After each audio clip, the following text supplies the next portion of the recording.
26 imesikiliza shauri la kupinga uteuzi wa makamishna wa Tume ya Rais ya uchunguzi wa kijinai katika matukio ya ghasia za wakati na baada ya uchaguzi mkuu uliofanyika mwaka 2025.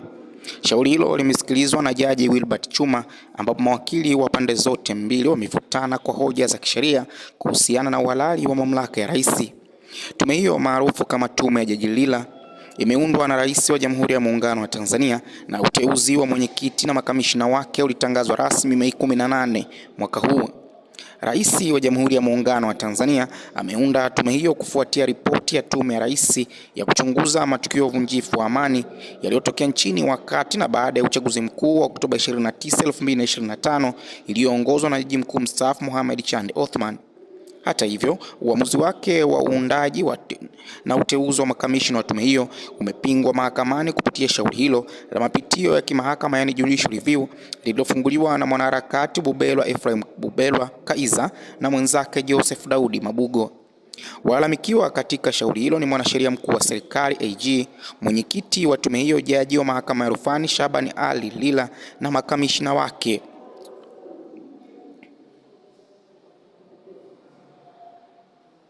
watatu. Makamishna hao wa tume hiyo ambao pia ni walalamikiwa katika shauri hilo ni majaji wastaafu wa Mahakama Kuu ya Tanzania Gadi John James, Awadhi Mohamed Bawaziri na Aishieli Nelson Sumari. Katika shauri hilo, walalamikaji hao wanaiomba mahakama hiyo itengue uamuzi huo wa Rais wa Jamhuri ya Muungano wa Tanzania wa uteuzi wa makamishna wa tume hiyo na amri ya kumzuia kuchukua tena hatua kama hizo.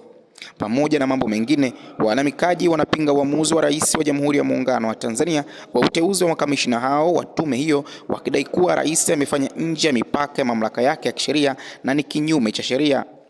Pia wanadai kuwa hauna msingi wa kimantiki, unakwenda kinyume na matarajio halali ya waombaji na ya wananchi kwa ujumla, unahusisha matumizi mabaya ya mamlaka ya hiari na unapingana na masharti ya katiba.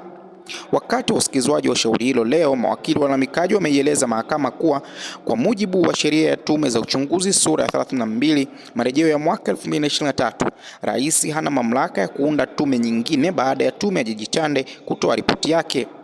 Kiongozi wa jopo la mawakili wa malalamikaji Mpale Mpoke akisaidiana na wakili Hekima Mwasipu amefanua kuwa kwa mujibu wa sheria hiyo kifungu cha 21(1) A na B, rais hana.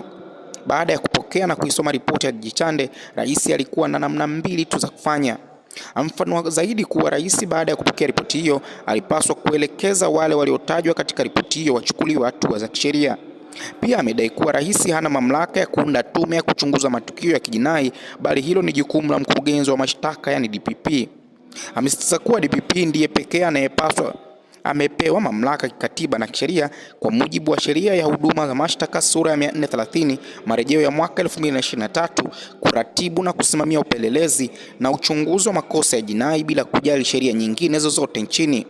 Hivyo amedai kuwa kama rais baada ya kusoma ripoti ya Jaji Chande anaona kuna haja ya kuchunguza zaidi, anatakiwa kumwagiza DPP kuliagiza jeshi la polisi kupeleleza zaidi. Katika hati ya maelezo na kiapo chao cha pamoja, walalamikaji hao wanadai kuwa awali, kufuatia matukio, jeshi la polisi liliwakamata watu kadhaa maeneo mbalimbali nchini na kuwafungulia kesi mbalimbali za uhaini, lakini baadaye rais akaelekeza waachiwe.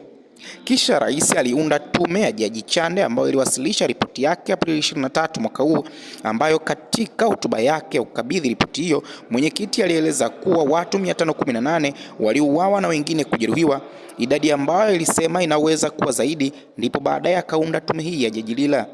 Tume hiyo katika hotuba yake ya ukabidhi ripoti ya uchunguzi wa matukio hayo ilipendekeza kuundwa kwa tume nyingine ya kuchunguza ujinai katika matukio hayo ambayo ya ghasia, na wakati wa baada ya uchaguzi mkuu rais akaahidi kuunda tume hiyo. Mawakili hao wamedai kuwa kitendo cha rais kuunda tume hiyo kuchunguza matukio ya ukiukwaji wa dhahiri wa sheria na katiba kuhusiana na mamlaka ya DPP kuhusiana na kesi za jinai. Hata hivyo, akijibu madai hayo, wakili wa serikali mwandamizi Stanley Kalokola akisaidiana na wakili wa serikali mkuu Maki Mulwambo wamepinga madai hayo na hoja hizo. Pamoja na mambo mengine, wakili Kalokola amedai kuwa alichokiunda rais ni tume ya uchunguzi na si tume ya upelelezi. Amefafanua kuwa tume ya Jaji Chande katika mapendekezo yake, hasa pendekezo la 8, ilipendekeza iundwe tume nyingine ya upelelezi, lakini rais ameamua kuunda tume ya uchunguzi na kwamba hizo ni tume mbili tofauti na hata tafsiri zake kisheria ni tofauti. Akihitimisha hoja hizo, wakili Kalokola amedai kuwa kwa sababu hizo nafuu zilizoombwa katika shauri hilo haziwezekani kutolewa na akaiomba mahakama ilitupilie mbali shauri hilo. Jaji Chuma, baada ya kusikiliza hoja za pande zote mbili, ameahirisha shauri hilo mpaka Julai 17 mwaka huu atakapotoa uamuzi. Naitwa Hekima Mwasipu, ni wakili na tupo hapa Mahakama Kuu kanda ya Kigoma, ambapo kuna maombi yalifunguliwa hapa, maombi namba 1573 ya mwaka 2026 ambayo yanamhusu mleta maombi Berwa Kaiza ambaye yuko pembeni yangu hapa, na wajibu maombi ni mwanasheria mkuu wa serikali pamoja na Shabani Lila ambaye ni jaji wa mahakama ya rufani. Na maombi haya yanahusu uteuzi wa ile tume ya kuchunguza matukio ya kijinai yaliyotokea mwaka jana tarehe 29 mwezi wa 10 mwaka 2025. Waleta maombi walifungua maombi haya kuweza kupinga uteuzi wa hiyo tume kwa sababu kubwa tatu hivi. Sababu ya kwanza ni kwamba tume hiyo iko kinyume na sheria ya uchunguzi wa tume sura ya 32, na sababu nyingine ni kwamba mamlaka ya uteuzi imezidisha mamlaka yake au imeenda kinyume na mamlaka ambayo imepewa kisheria ya kuunda tume za namna hii za kiuchunguzi. Lakini pili, tume hii inakosa mantiki ya kisheria. Sasa tumefika leo mahakamani mbele ya Jaji Wilbert Chuma ambaye amepangiwa kusikiliza maombi haya. Ametusikiliza upande wa mawakili wa waleta maombi na vile vile amewasikiliza upande wa mawakili wa serikali, na amepanga kesi hii kutoa uamuzi tarehe 17 mwezi huu hapa kanda ya Mahakama Kuu kanda ya Kigoma. Na labda tukumbushane tu kwamba nini kilichokuwa kimeandikwa kwenye maombi ya waleta maombi. Wanadai kwamba waleta maombi kwamba baada ya rais kuunda tume ya Jaji Chande, kisheria ilikuwa inatakiwa rais afanye mambo mawili tu ambayo ni kwa mujibu wa sheria ya uchunguzi wa tume za kiuchunguzi. Na mambo hayo ni kwamba kama rais alikuwa anaona kwamba au mamlaka ya uteuzi ilikuwa inaona kwamba kuna jambo ambalo lilikuwa linahitaji upelelezi zaidi, ilitakiwa amwagize mkurugenzi wa mashtaka awaagize jeshi la polisi waweze kupeleleza hayo matukio ya kijinai ya tarehe 29 Oktoba mwaka 2025. Lakini vile vile kama kulikuwa kuna watu wametajwa kwenye ile tume ya Jaji Chande, rais ilitakiwa awachukulie hatua wale ambao wameshatajwa kwenye ile tume, lakini sio kuunda tena tume nyingine ambayo kimsingi inakiuka kifungu namba 21 kifungu kidogo cha kwanza cha tume cha sheria ya uundaji wa tume za uchunguzi kama hii ambayo iliundwa, ambayo tume ya Jaji Chande. Lakini jambo lingine ni kwamba tume hii inaenda kupingana na mamlaka ya mkurugenzi wa mashtaka. Katiba yetu ya Jamhuri ya Muungano wa Tanzania inasema kutakuwa na mkurugenzi wa mashtaka ambaye atatekeleza wajibu wake kwa mujibu wa katiba na sheria na hata ingiliwa na mtu mwingine yoyote. Na katiba hiyo ibara 59 B kifungu kidogo cha au ibara ndogo ya 5 inasema bunge litatunga sheria kuweza kutekeleza majukumu au ile sheria itatoa majukumu na kueleza majukumu ya mkurugenzi wa mashtaka. Sasa katika kutekeleza kifungu hicho cha 5 chini ya ibara 59 B, bunge likatunga sheria inaitwa the National Service Prosecution Act au sheria ya huduma ya mashtaka ambayo ni sura ya 330. Sasa baada ya kutungwa kwa sheria hiyo, kifungu cha 9 kifungu kidogo cha kwanza C ya sheria hiyo ya huduma ya mashtaka inasema mkurugenzi wa mashtaka atakuwa ndio mtu pekee nchi hii wa kuweza kuratibu na kusimamia upelelezi wa mambo yote ambayo yanahusu jinai.